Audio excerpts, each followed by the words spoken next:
Hey friends, my name is Jeff Marshall. Thanks so much for stopping by my YouTube channel. I'm a guitar player and I do gear reviews and little mini lessons on here. I had a video I put out the other day. A comment was put on that video if I could do a longer video on it, so here we are.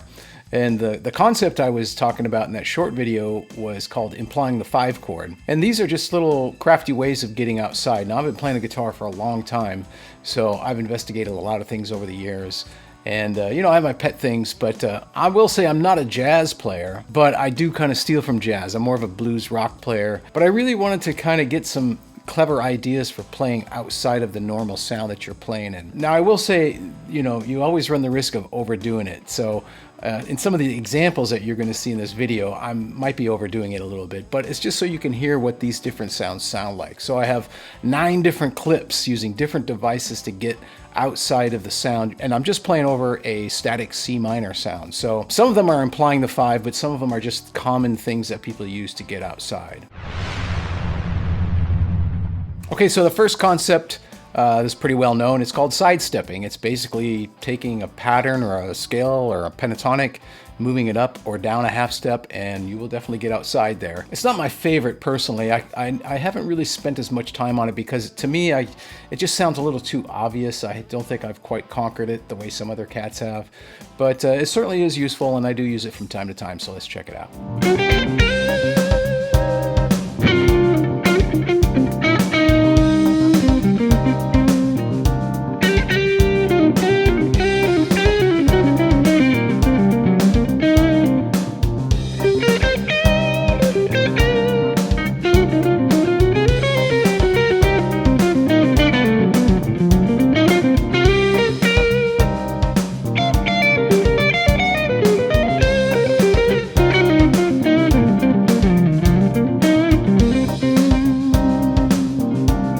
Okay, cool. Not my favorite thing, but you know, you can certainly use it and it will get you outside, that's for sure.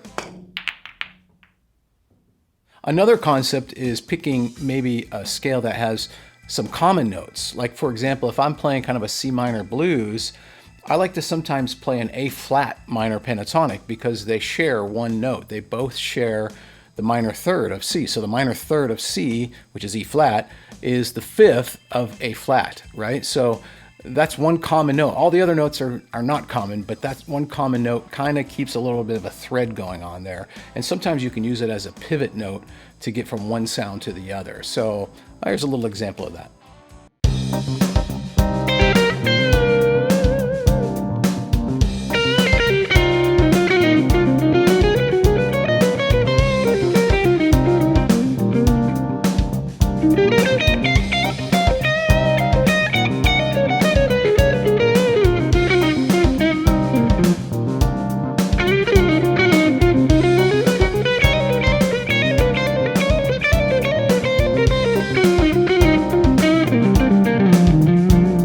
All right, cool. So I do use that one sometimes. Like I said, all this stuff you got to, you know, use at your own discretion. If you're on a pop gig, you might not want to be throwing some of this stuff in there. But, you know, if you're on a blues gig and sometimes you just want a little tension, maybe moving from one chord to the next, this stuff works really great. Another one that I think is really cool is playing an altered scale from the root of the sound that you're playing. So again, we're playing in C minor. So, you know, kind of mixing C minor blues with C altered. Now C altered is just melodic minor up a half step. So D flat melodic minor.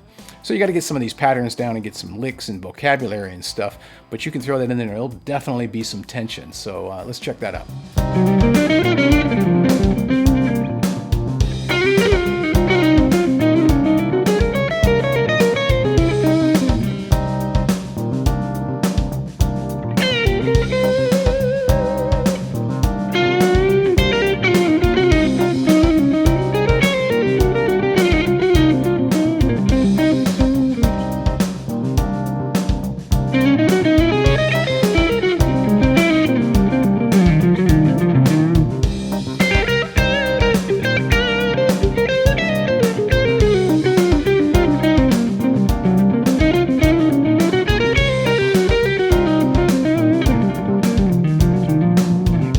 Okay, another one that I like to use quite a bit because I don't really think of it as being out so much, but it is starting to imply the 5 now.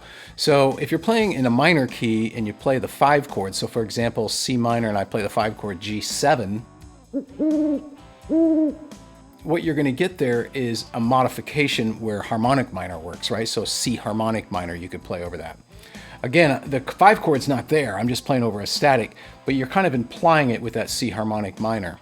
And C harmonic minor has a B note in it, it's a major 7th, so it's not, I don't really think of it as being out so much, but it does sound cool, you know, and it creates a little bit of tension, so I like throwing that in there. So let's check that out.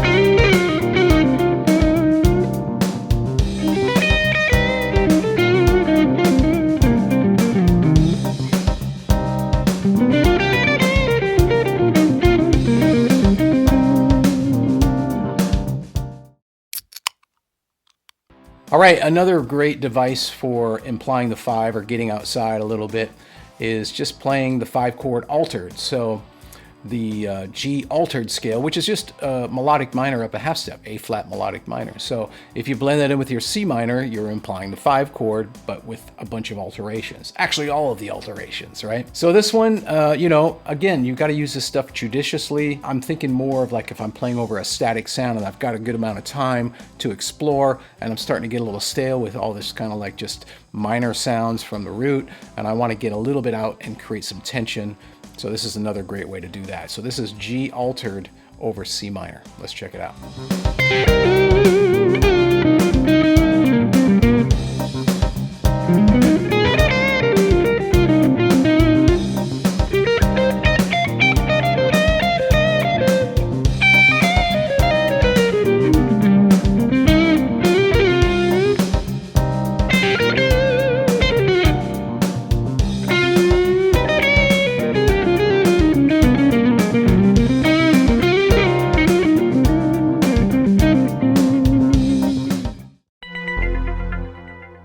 Okay, another one that I love is whole tone, right? So whole tone, see these altered sounds of 5 implying the 5, these different scales give you different alterations. So the altered scale, like we just heard, is really, it gives you all of the alterations over that G7 sound. But what's cool about this scale is that it is symmetrical.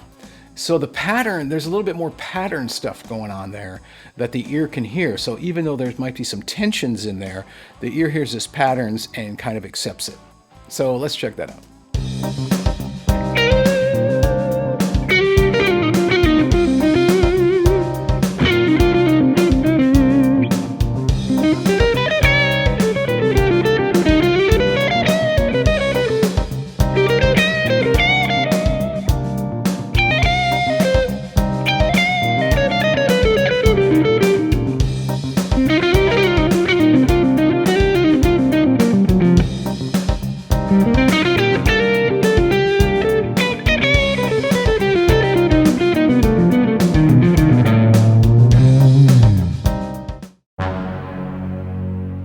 All right, another really great way of kind of getting outside is playing the diminished scale from the root.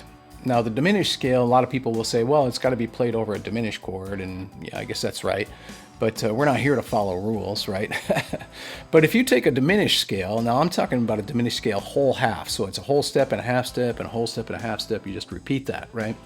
What you'll notice is the first 4 notes of that scale are just the first 4 notes of a minor scale. It's like the 1, 2, flat 3, 4.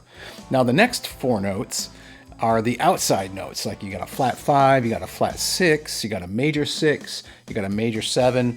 So those notes kind of get you out a little bit and create a cool tension. I love this scale. If you really analyze it, it's kind of all of the minor sounds wrapped into one. You've got your kind of Dorian sounds, you've got your harmonic minor sounds, you got your blues sounds, but the construction of it doesn't sound like those scales. So it's really hip sounding. So let's check that out.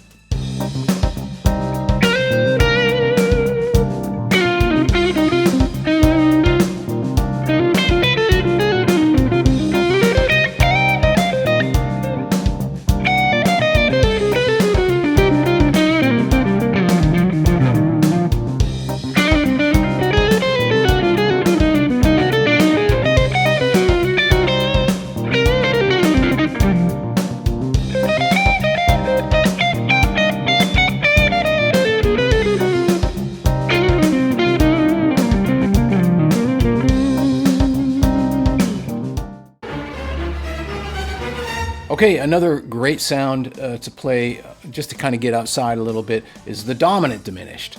So you can take your diminished scale that we just played and just move it up a half step, and now you have a dominant diminished scale.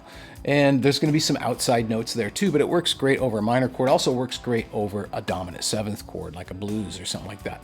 So it creates tension. A really big purveyor of this is like Robin Ford uses this sometimes when he transitions in a blues from the 1 to the 4 chord. This is something that he does quite a bit, so let's check it out.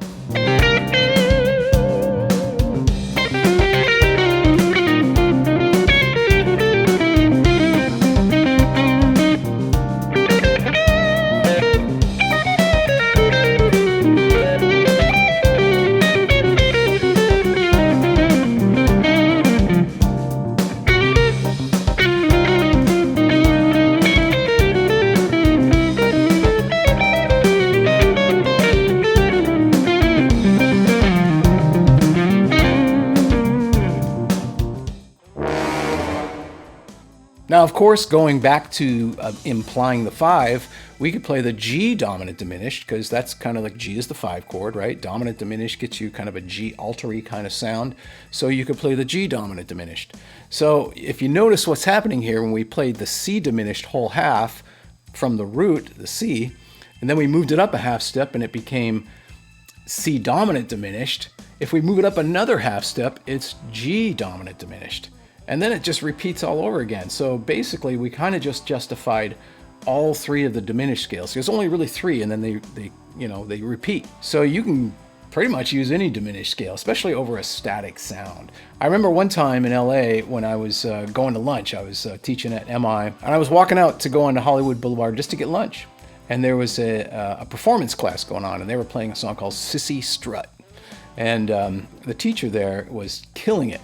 And his name is Jinshi. He was awesome. And he was playing some far out stuff. I saw him the next day in the hallway and I said, "Hey man, what was that stuff you were playing?" And he talked about this diminished concept. So I kind of learned it from him. I gotta give credit where credit is due. So you can move these around, but you gotta make some sense out of them. So let's check that out.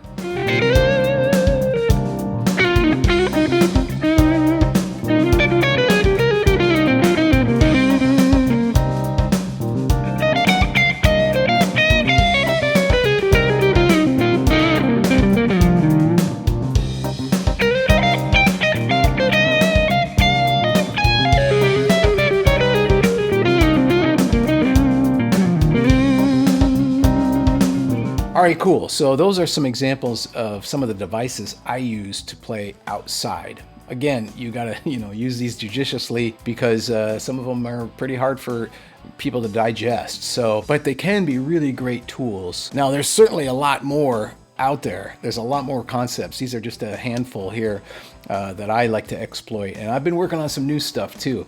So if you'd like to support the channel, please consider checking out my Patreon page. Link is in the description. Thanks again for hanging out. Share, subscribe, all that good stuff, and I'll see you next time around.